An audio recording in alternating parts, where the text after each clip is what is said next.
Hi, I'm Kristin Harmel. I'm the New York Times bestselling author of more than a dozen novels, including The Paris Daughter, The Book of Lost Names, The Forest of Vanishing Stars.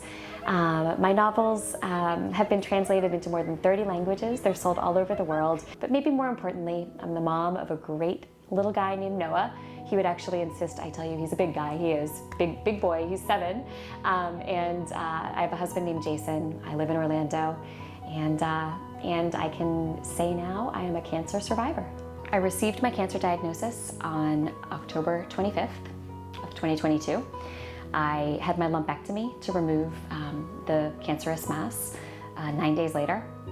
And I think it was about 3 or 4 weeks after that, right after Thanksgiving, that I met with Dr. Shroff at Florida Cancer Specialists for the first time and learned I would need chemotherapy. So fortunately for Kristin, she did have a stage 1 breast cancer, but some stage 1 breast cancers still require chemotherapy.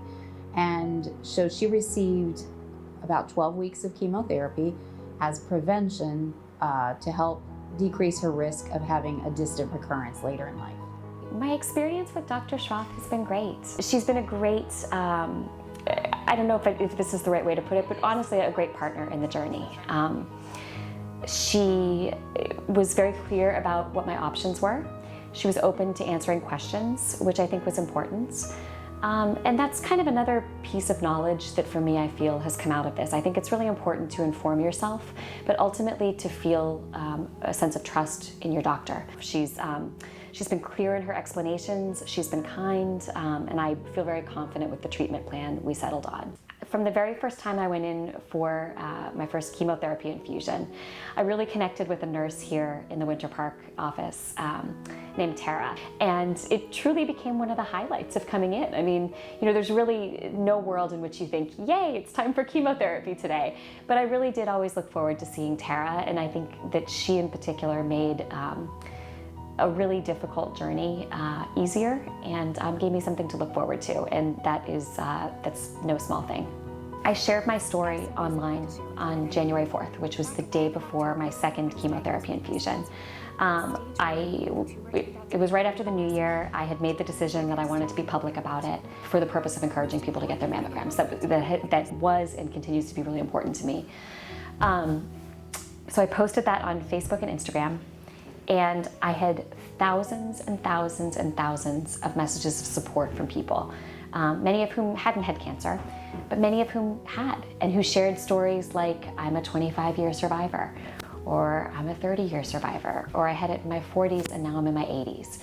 And it was helpful to hear things like that. It made me feel less alone on that journey. It's amazing when our patients do have the ability to share that message. I think every woman needs to share the message, no matter what level that they're at.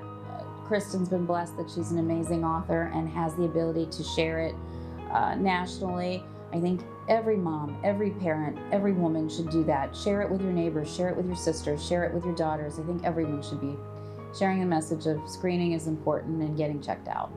I didn't expect to feel as emotional as I did when I rang the bell at the end of my last chemo treatment. To be able to ring that bell made me feel like I had been scaling a mountain and I'd finally gotten to the top. And I think you almost hesitate to celebrate along the way because you're so in it, you're so in that struggle, and you're continuing forward and just focusing on putting one foot in front of the other. But ringing that bell, I think, reminded me that it's okay to stop along the way and say, you're really doing something here, and this is hard, and you've done it, and that is something to celebrate.